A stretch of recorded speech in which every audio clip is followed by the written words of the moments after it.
Hello, welcome for this new video. Today we will talk about, I will explain and try to show how I was training back in the day when I was in a World Championship season.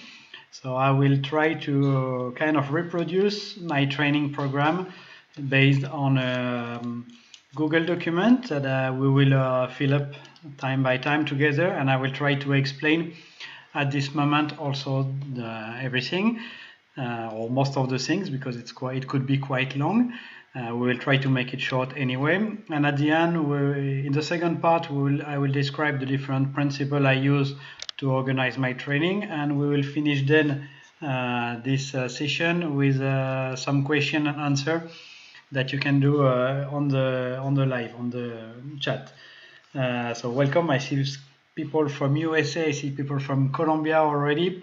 So let's go into the program. I hope it's gonna work good, and we'll see if it works. If something's wrong, normally you should be able to see on the screen the Google Doc. Apparently it's working. So I will try to rebuild basically all the season and how I was doing on my training. So you can see, I hope it's big enough, it looks like it's okay. On the upper part, you have here kind of a calendar, and for this I took a season, and when most of the season my calendar was beginning in the middle of October. So here I put like 2 times November, because I put 2 weeks for each month, more or less. So first things first, when the calendar is ready like this, I like to put the main goal of the season, and this program I will show. The main goal of the season was in September, and it was a World Championship, World Champs. I will write it like this, and most of the time in my days, the World Championship was beginning of September, like this, and we had most of the time also in August the European champs. I will write it like this so it's not too big. European champs, okay. And then the season was beginning more or less in March with the French champs marathon, okay. And then in middle of April we basically had three tracks race, and then we had some other classic race here, or it started to be let's say in those years, beginning of 2000 till 2005, end of 90s, was mainly marathons. In this in end of April, May, we had many marathons all this period till almost till middle of July. So that was basically how was the season in those days. We have also people from Canada coming here in this live, so it's quite cool. Many international people. So this is what first thing I was doing to prepare my season. I was writing the calendar so I would know where was my races. So it was quite different season as it is now. So basically this program would be a bit different nowadays, and also the training technique changed quite much, so it could be different and it could be adapted better, but I think there is still a lot to learn based on this. So main goal was there, and it was the World Championship, and I will put this, let's say, in green, because it's the big things of the year. And also we would have to be most of the time we had some quite important races in June, with some big marathons to race, like in Zurich or so on. So it was quite important to be good also in June. But main goal was the World Championship in September for a season like this. Then when I put the date like this, the main goal, I have some different training period. So basically the main training period for me was from November till middle of February here, we have what we can call an extensive training period, and it's where we do most of the volume of training. I will put some colors so we can see. Let's go for this ugly color. Then after this, we had most of the time intensive training period, going from middle February till the end of Trappist, basically. That was most of the time like this. So I will put another color here, and it was more like intensive training period. I'm not sure it's those words in English, but it should work. Then after this, from middle of April till almost till middle of July, we had another training, another period that I will call it like a regular season, because we had to race marathon almost every weekend there. And then we will find another intensive period. Intensive period is basically when we do most of the hard training. And then we would have in September, when it's World Championship, here we will call this the competition period. Okay, competition period here. And after this, we had in September, end of September till end of October, we would have again many times there was some marathon again on different races, so it's again a bit of a regular season. So that's a bit how a season look like. October here, it was more, we will call this transition, because it's where we took some rest most of the time, end of October, and was mainly some kind of rest. I think a different color, yeah. So here you have a little bit how I was planning the different period in my training. And then I had some, here I can organize the different smaller period inside this, and some period of 1 week where I will fix some goal later. So here we're gonna put in a graph. Basically, first line will be the volume of the season. So in November, the volume of training was already quite high. December, we try to do even more volume. Try to go little more volume than in December. In January, that would be the maximum volume of training we can do. February, the first period of first 2 weeks of February also. So the volume would change like this. Then in the intensive period, the volume would go down, going to about 70% volume. Here, something like this. And during the regular season, we would bring the volume even lower because of racing every weekend. It was something, the volume was something like 60%, more or less. Okay, then in intensive period, we would bring the volume a little bit up again.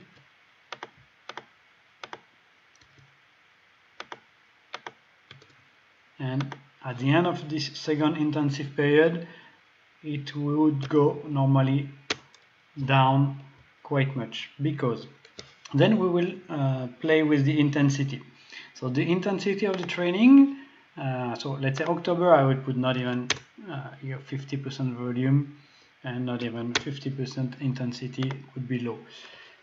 The end of October. Then when it's November, the intensity was quite low, something like 60% intensity in the training.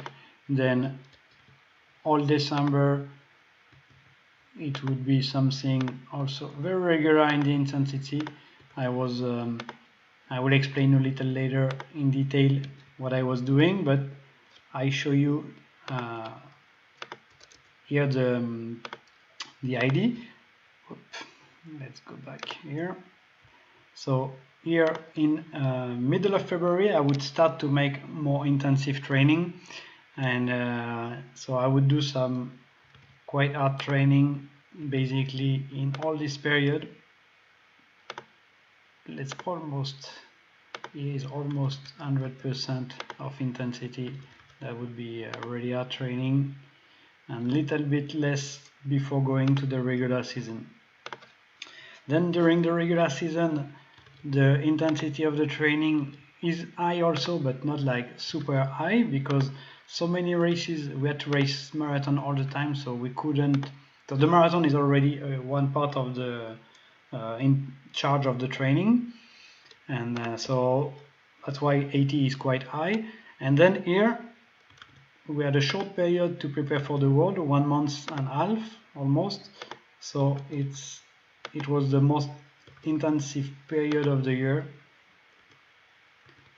almost very hard. Then World Championship, the intensity was, I would put it to kind of 75, the volume also 75, and then regular season was kind of the same as during the first part of the regular season. So you start to see a little bit how the things change during the season.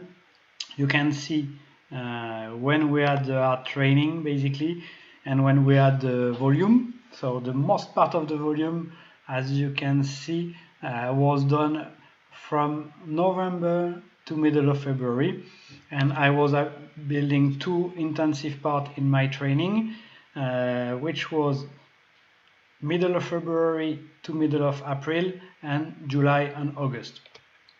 Then we can also have the complexity of the training. Complexity of the training is would be based on how much you change the different exercise in the training to mess up, to create more difficulty. It's also part of the way you can make the total of the training harder or not.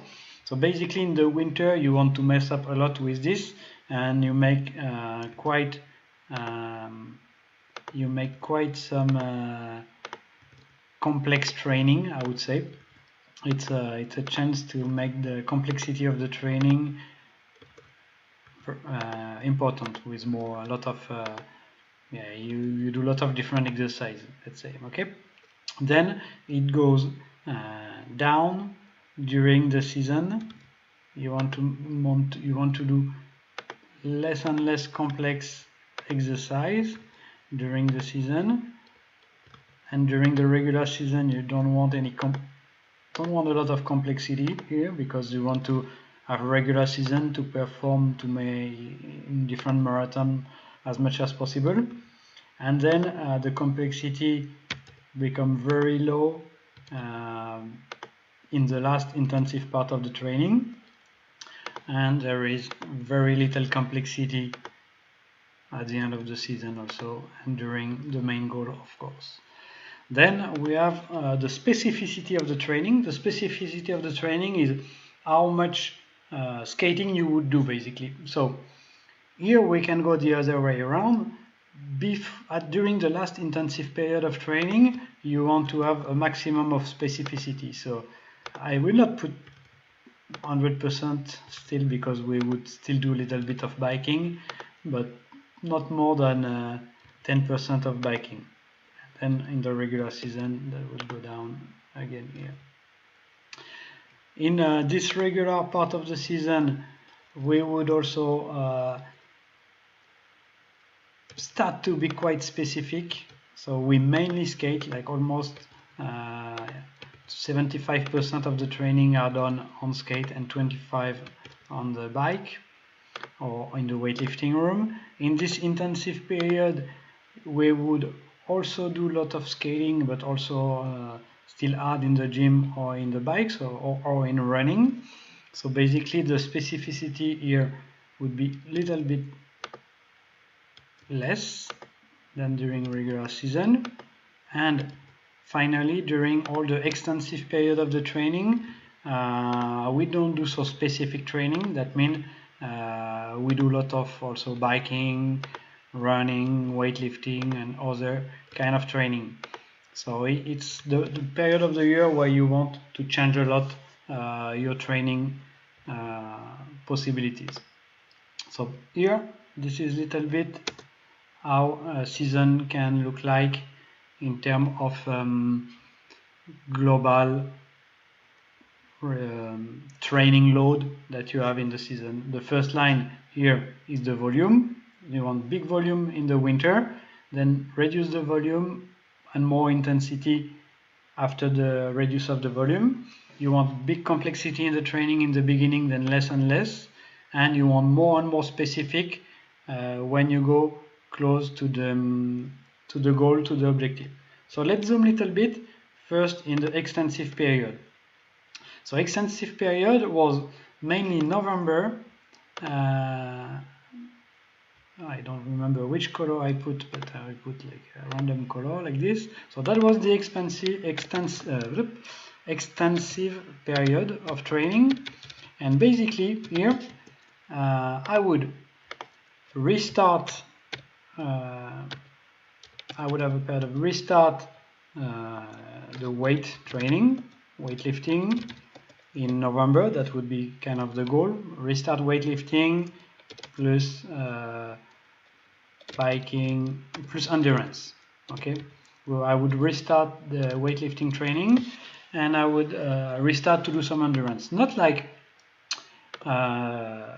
super hard training, but trying to play with the different exercise I would do, and going on the bike when it's raining basically, and going for endurance on the skate when it's dry.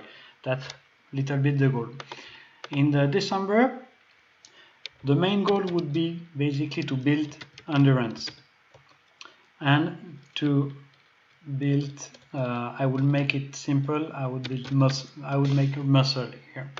And January would be exactly the same here, and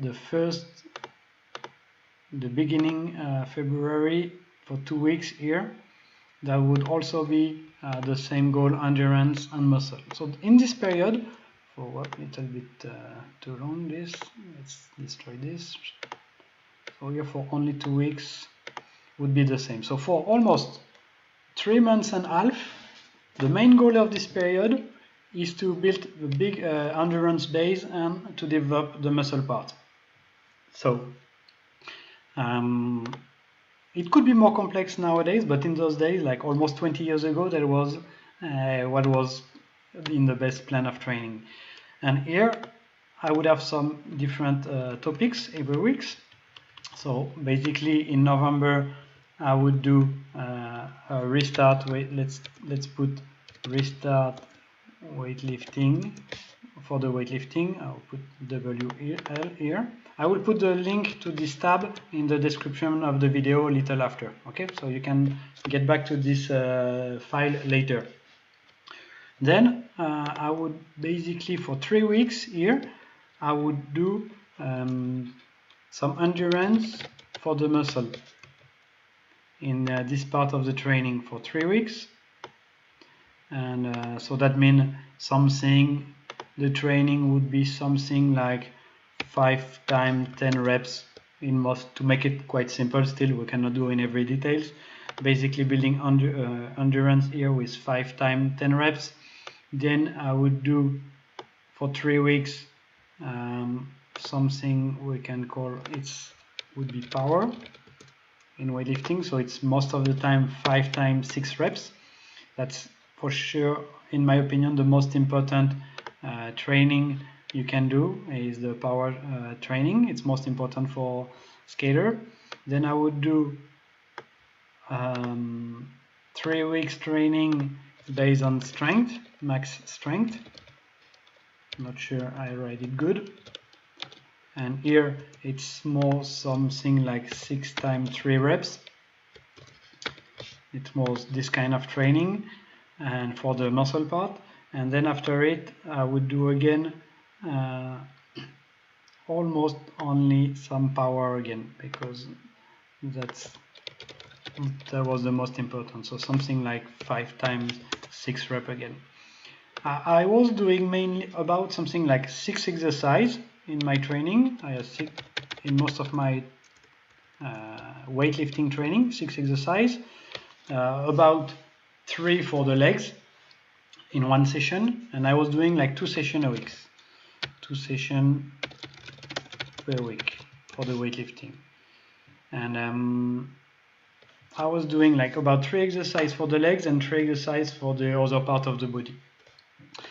And all the other training, all the other training beside the weightlifting was doing almost as much kilometers I could do in the endurance part. So if it was dry, I would go on my skate. If it was raining or difficult condition outside, then I would take my bike, and the goal was to make as many kilometers as possible. So quite simple principle. Could be better today, but in those days the goal and the mentality I had in training with Frank Cardin and some other was to do as many kilometers as possible. The goal of doing many kilometers like this was not specially to get really lot of endurance to make long effort, because the longest race was basically 1 hour, but we had to race a lot during the season, and we needed to recover a lot between the races, and we need to recover fast.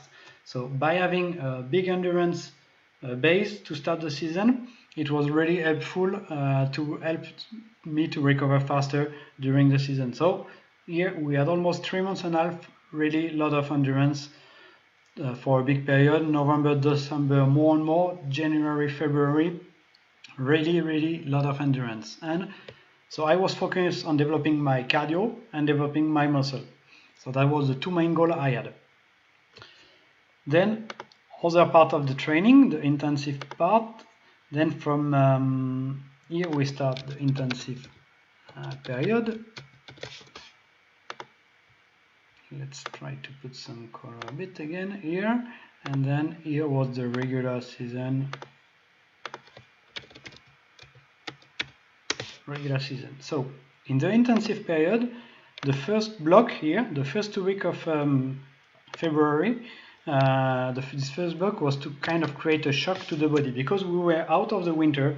We did a lot of kilometers, so the goal was to unlock a little bit the machine. So in this part of the training, we would start to do more speed on skates, some kind of flying lap. We will start to do some interval also, even some short interval like 30 seconds, 1 minute, 1 minute, just for 1 or 2 weeks, to really unlock the machine, because of doing so many endurance before, we kind of lose a bit of acceleration, and we lose some dynamism in the body. So really here you want to shock the body and make the machine restart. Then we had about almost all the months of March and April till middle of April. I remember Trappist was there basically, and French Marathon champs was about here. So we don't really care about those races. Here we try to do some very hard training. Basically we are doing going from training with 2 minutes, 2 minutes. Then we are going to some training with 1 minute, 1 minute on skates as much as possible, and just doing some endurance also and some recovery on bike. But most of the hard training then they had to be done on skates. I was not doing the hard training on the bike. So the 2 minutes, 2 minutes on the skates, 1 minute, 1 minute on the skate.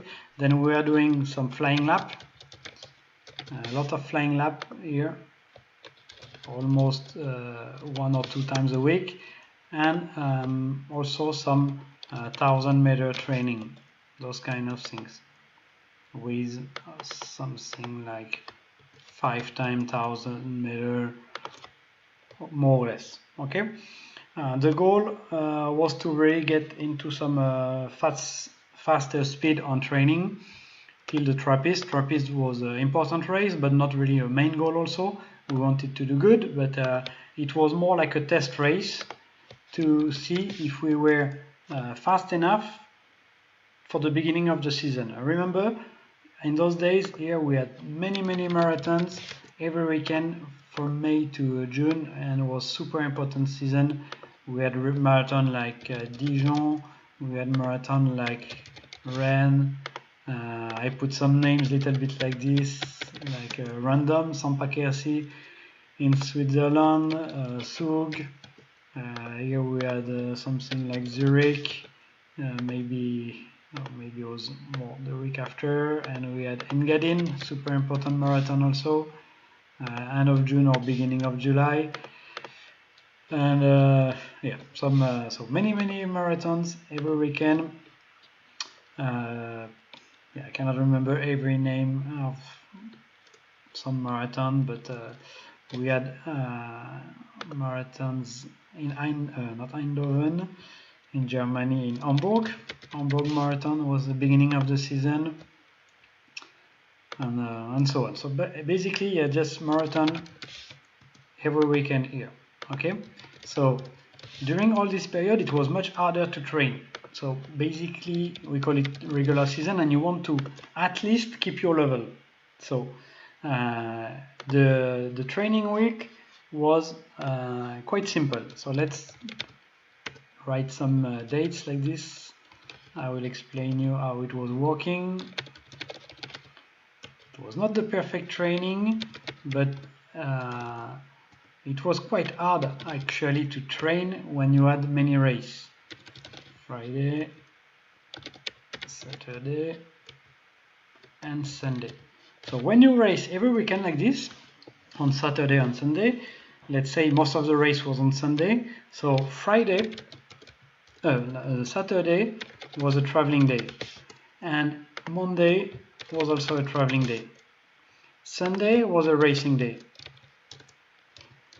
So Tuesday you had to take kind of recovery. So it doesn't mean we had I will write shorter recover. It's not like we were doing nothing on Tuesday, but it could be more like biking session for 1 hour and a half. It was most of the time 1 hour 30 on bike for me like this. Okay, and traveling, it took most of the time, the whole day, because most of the race were in Switzerland or quite far, so we were losing 1 day of traveling to go to the race.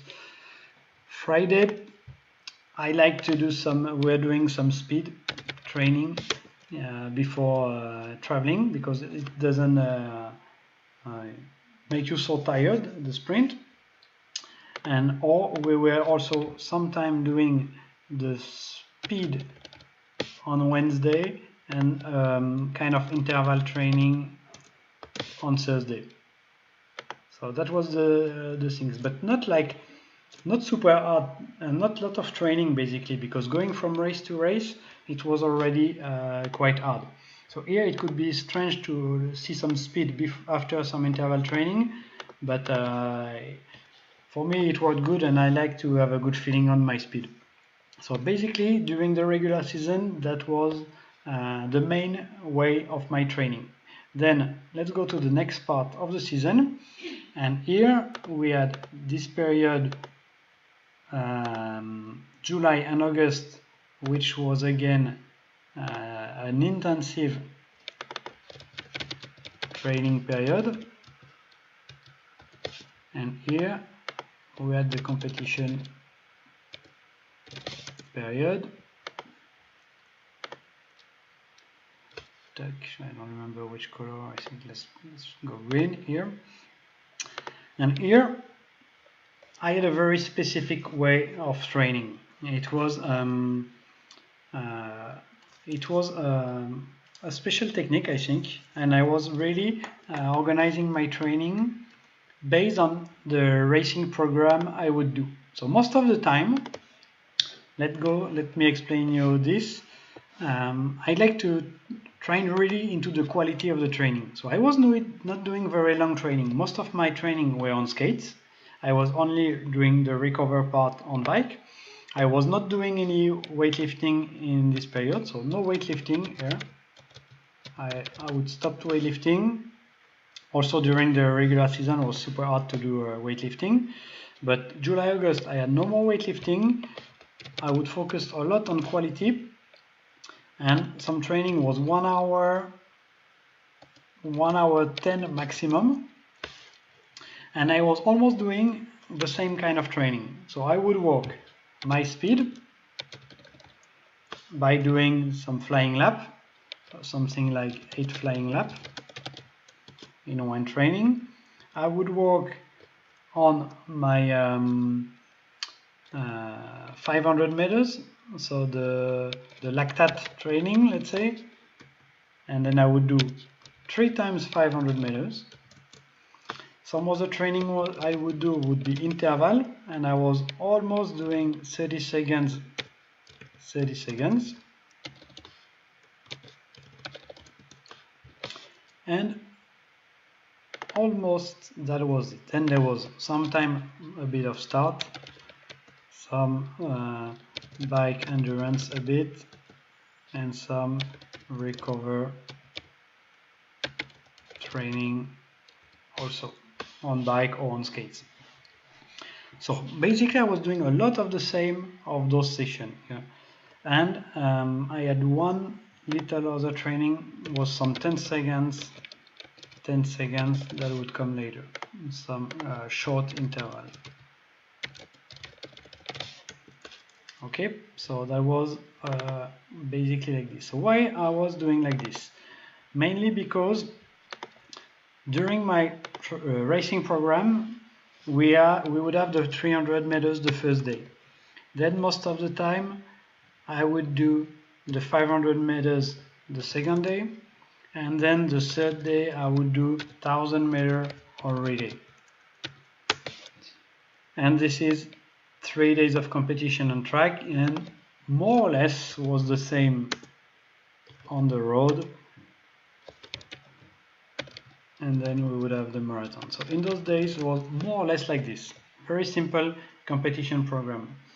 And in this intensive period, I would try to reproduce this program, more or less, to make my body used to it. So my first training would be the flying lap. Okay, it would be link. I don't know if I can draw some arrow, I don't know what to do, but okay, so this training is linked to the 300. The 3 times 500 is for the 500, and then the 30 seconds is to get ready more or less for 1000 and relay training in my in those times. So I was doing, let's say, this take 3 days to do in competition, and I was doing this 3 sessions in 1.5 days. I want to make it compact, so my body would be ready to accept this load of training, this load of effort for the competition. If I could do it in 1.5 days, then when I would be at the competition, it would feel easy to do it in 3 days. So I would do this training, really searching for quality. So it would take me 1 hour training to do the 8 flying lap, good recovery in between, really focus on getting every time a record on the flying lap. I would do 3 times 500 only, but every 500 would have to be super fast. But with one idea, the second fast 100 have to be faster than the first one, and the third fast 500 has to be faster than the second one. Little bit like if you are in a competition, you go from quarterfinal to semi-final and it will be harder, and you go to the final and it will be harder. So every 500 had to go faster and faster. Then the 30 second training, I would do it like 30 seconds like full speed, 30 seconds quite easy, 30 seconds full speed, really pushing on the acceleration. I would give everything from the start on every 30 seconds, and I was doing this I was doing 2 series of 10 minutes. So it's also quite a short training, but then it's super intense. Really, it's so basically these 3 training are the base. I was doing this, and then I would take some rest. Like I would check my heart rate, basically. And the day after this training, in the morning, I check my heart rate, and if I will look how much my body is tired. And I would decide if I just bike or if I take a rest day or do something just easy on skate. And if at beginning, when I do this 3 training in a row, it could take me 2 days, 3 days to recover. So I just do endurance and easy training for 2-3 days, and when I feel I can accept again the load of training, when my heart rate in the morning tell me, okay, it seems to recover, you can go again, then I would do again exactly the same training and get used to this rhythm of 3 races in a row. Then I would take some rest again, wait that my heart rate go good again, and I play. So I really listen to what my body would tell, and I would reproduce this kind of block session as much as I can during all this intensive period. So at beginning it's a slow because the recover time between the two blocks were quite long, and the more and more I go, the more and more I could recover faster from one block, and when my recover level is at its minimum, then I try to make the quality of this street training way better. So it's not very lot of diversity in the training. It could be much more today, but in those days these blocks force me to really go into high quality in each of this training. It also gives me a lot of reference, so I had exactly the times I would do on the flying lap on the 500. I had some mark on the track, so I know how much distance I would do in 30 seconds. So it will give me a good indication of my shape, and it helped me a lot to get some confidence, to feel confident before going to the races. So that's basically how I would organize my training for this. Then in the competition, before the competition, the week before, I would do a much easier week, of course, and then to let the body recover from all this intensive period, because it's not so easy to do, and also because there was quite some lactate training. When you do some 500 or 30 seconds, those training, they are destroying your endurance level. So you need to recover good from this. So I was not doing those blocks more than 3 times basically in 2 weeks. All the rest was some smaller training. And at the end of the intensive period, I would also do some short interval, like 10 seconds, 10 seconds, to really make my body get used to the change of speed in the races, because when you go to World Championship, you need to be super reactive in the pack and change a lot. So that was really helpful training for me. So we could go much more in details, but it's also already quite much some information. Let's go back a little bit to the main view to summary the basic principle I had in those training. So it's working, okay? So the first principle of my training was I don't try to make my personal quality grow. I don't try to make all my body go to the best. I try to adapt my body to what my sport needed. So I analyze quite good, I think, what the sport what we need to reach to be world champion in the sport, and I try to adapt my body as much as I could to this situation. Okay, so it's different philosophy you can find in the coaching. Sometimes coach, they try to bring you to your best potential, so just improve all your qualities. I try to do another tactic, and I try to improve my body to make it fit to what the sport need to be done. So that was my first principle of training. The second principle in my training is, as you could see in this program, there was not one period where I work on the technique. Technique is all year long topics. As soon as I put my skate, every step I would do, I would try to think of something technique. Everything, in every training, I try to make my technique better. So you can see from all the video I do how much I love the technique and how important it is to me. So here in this kind of program, it's every day is technique. Okay, there is not one moment where you don't think about technique. It has to be perfect technique to go fast. So that's the main principle. Next principle of this is go fast is the #1 key. So I would do a lot of training in speed. I would make sure that my maximum speed and my acceleration are very good.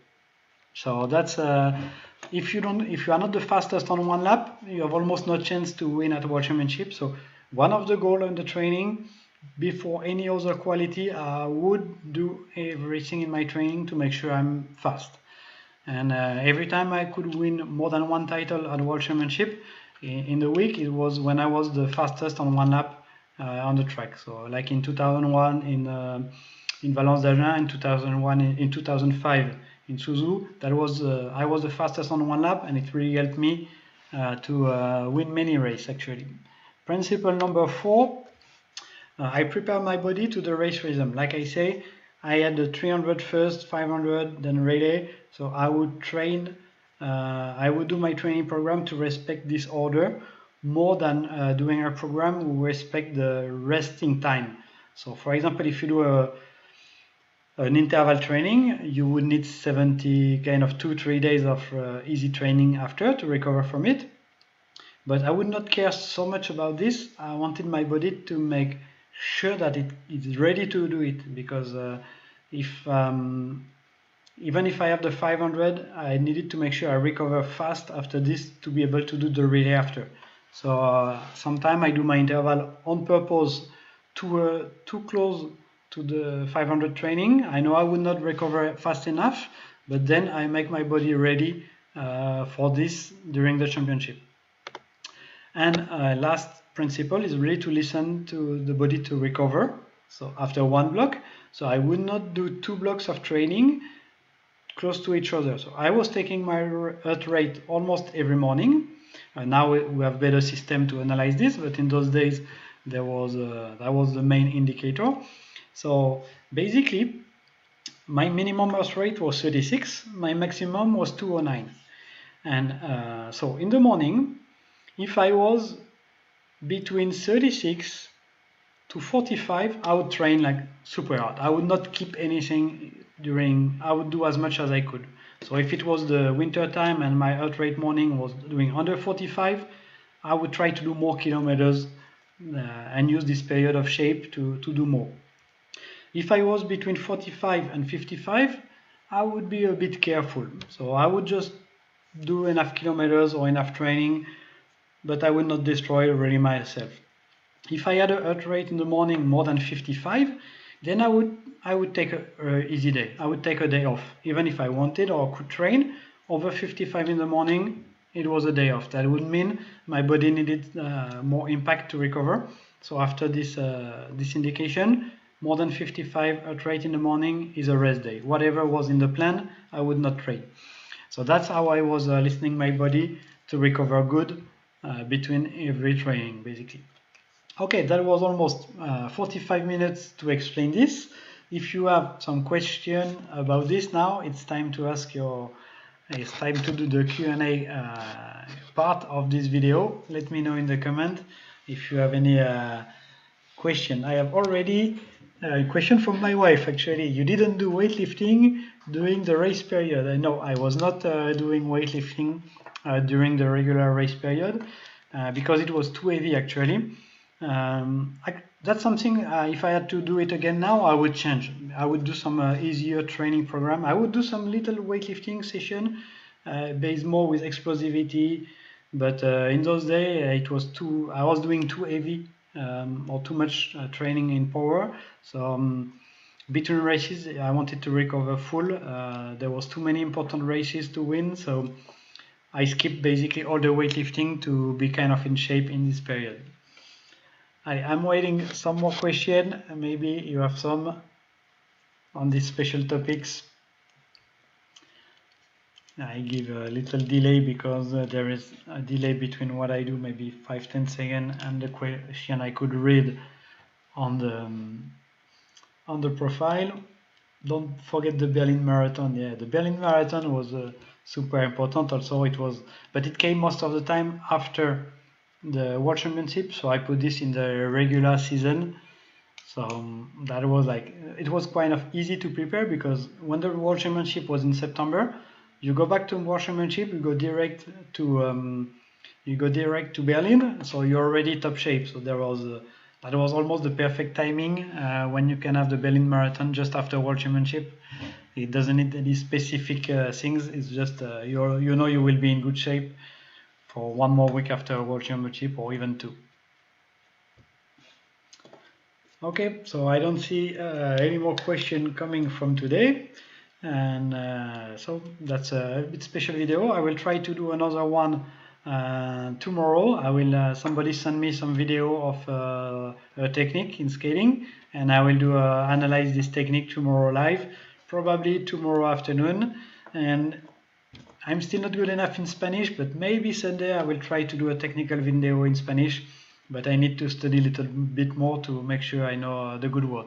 Thank you for following this video, and talk to you soon. Bye bye.